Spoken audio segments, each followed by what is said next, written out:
My envious sister shamed me at school, mocking me with, "You'll always be a nobody in the shadows."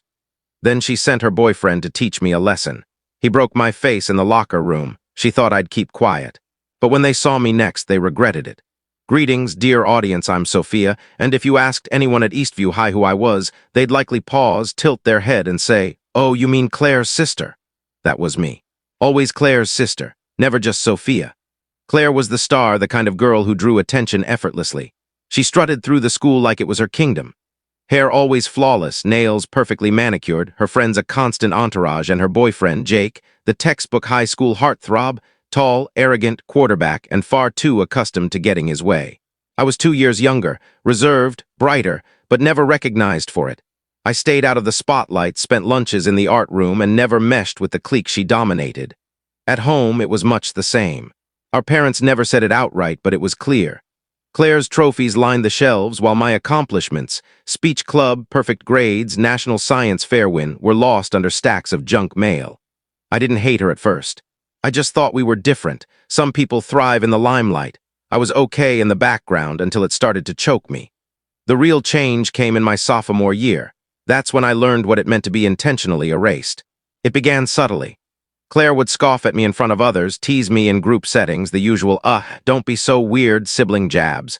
But then it spilled into school, in the corridors, in front of my peers, in front of teachers. "She's just a shadow," she smirked during a joint class assignment. "Invisible unless I pull her into view." Everyone chuckled, except me. After that, her friends caught on. They started calling me Shadow in the halls, sharing vague social media posts I wasn't tagged in but were obviously about me.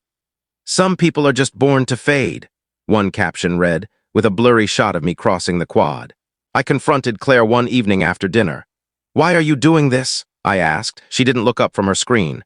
"I'm not doing anything, you're just too dull to handle it." My pulse raced, waiting for her to admit it was envy or insecurity, anything human. But she didn't.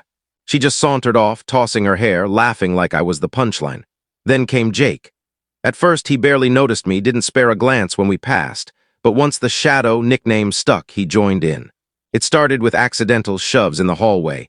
Then came the notes slipped into my locker, scrawled on torn paper. "Maybe if you tried harder, people might see you."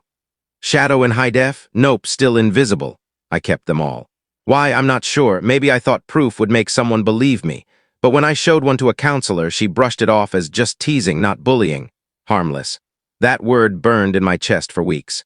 Things escalated when I spotted Jake at a party in the school parking lot with another girl.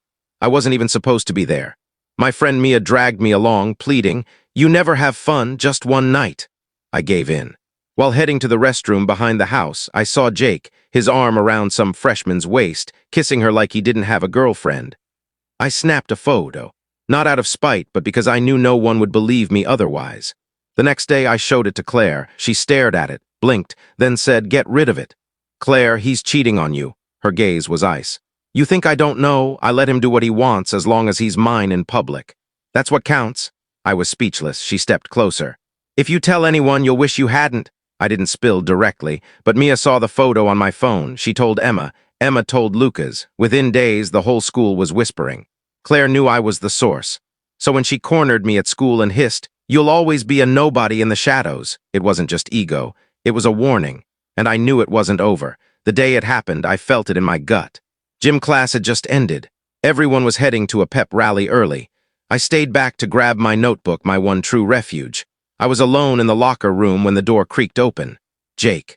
His eyes were too steady, his stride too deliberate. "Claire doesn't like tattletales," he said. My heart froze.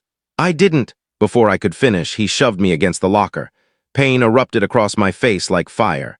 Blood filled my mouth, my vision swam, I collapsed. Then everything went dark. I woke up in a hospital bed, jaw wired shut, nose fractured, cheekbone cracked. My mom was sobbing. My dad was shouting into his phone. And Claire.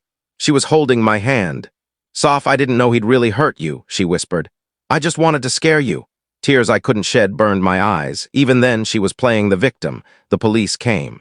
I told them everything, the notes, the photo, every detail. Jake was arrested. But Claire, she walked free, smiling for the cameras, posting online.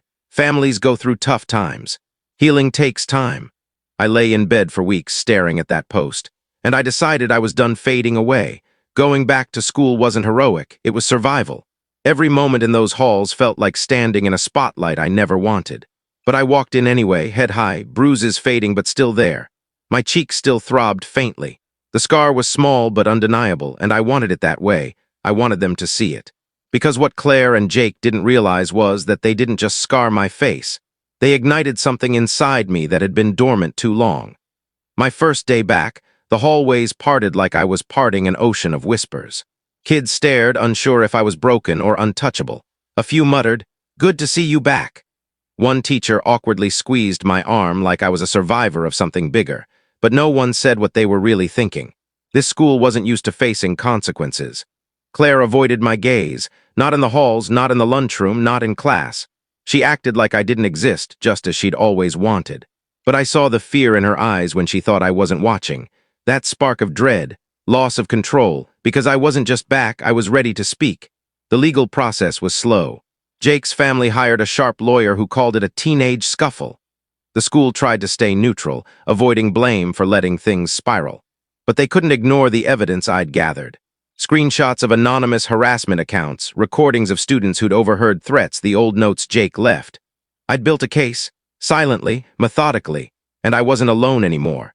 By month's end, 6 other students came forward with their own stories. Boys and girls. Claire's clique cracked as her allies distanced themselves from the fallout. Some stayed silent. A few messaged me privately. One from a sophomore girl simply said, "Thank you for speaking up. He hurt me too, just not with his hands."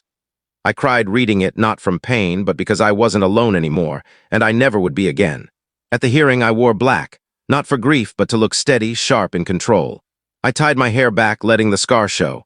No makeup, no pretense. When I walked into the courtroom, Jake sat there, face blank, jaw tight. He didn't look at me or anyone, but Claire did. She sat behind him, arms folded, face tense. Her hair was flawless, nails pristine, wearing that same fake smile she used at school, the one that said everything was fine even when lives were breaking around her. She wasn't charged, but she knew her role. And for the first time, she couldn't twist the story. There were too many truths now, too many witnesses. Testifying wasn't easy. They asked about the attack. I laid it all bare. Every taunt, every note, every moment I felt crushed under their power. I told them how Claire laughed as her boyfriend shattered my confidence, then my face. I told them how silence was their weapon, how fear kept me quiet until it broke me. Jurors shifted. One older man dabbed his eyes. Jake's lawyer called it a misunderstanding, a school fight gone wrong. But the evidence was undeniable. No marks on him, no signs of self-defense, just me, shattered, hospitalized, and worst of all, he didn't even blink when I described the pain. He didn't care. 2 hours later, the verdict came. Guilty, aggravated assault. Sentencing pending. His future, the football dreams, the college track, the polished charm, gone. He said nothing, but Claire did. As I stepped into the hallway, she followed. "Sophia," she called. I turned slowly. Still trying to save face, her lips tightened. "You didn't have to destroy his life." I blinked. "He destroyed mine first." She laughed, bitter. "You think you're so tough now?" "No," I said evenly. "I've always been tough. You just never noticed because I didn't shout." She stepped closer. "You made me look like a villain. You did that yourself." That silenced her. She stared, torn between anger and tears, but said nothing. Then she turned and left. For once, not in charge of the outcome. The months that followed weren't a fairy tale. Trauma lingers, but they were mine. I started writing more essays, poems, pieces about bullying and sibling rivalry. The school paper published me. Then a youth mental health site. Then a national outlet picked it up. The headline? "The Shadow Who Spoke, How My Sister's Silence Nearly Ended Me." It spread like wildfire. People reached out. Teachers asked me to speak. Counselors used my story in workshops. And students, they stopped calling me Claire's sister. They called me Sophia. As for Claire, she finished the year quietly, her reputation in pieces. Most of her friends ditched her. Her college offers vanished, not because of me, but because word spreads fast. Her perfect online persona crumbled. She begged our parents to homeschool her final year. They agreed. I didn't fight it. I didn't need vengeance. I had the truth. They say revenge is loud, but I learned healing can be louder. I didn't fight back with violence or rage. I fought with evidence, courage, and a truth they never expected. They wanted me to stay a shadow. But now, I'm the sharpest image they'll never erase, and the next time they see me, they'll know silence wasn't weakness. It was the calm before the truth struck.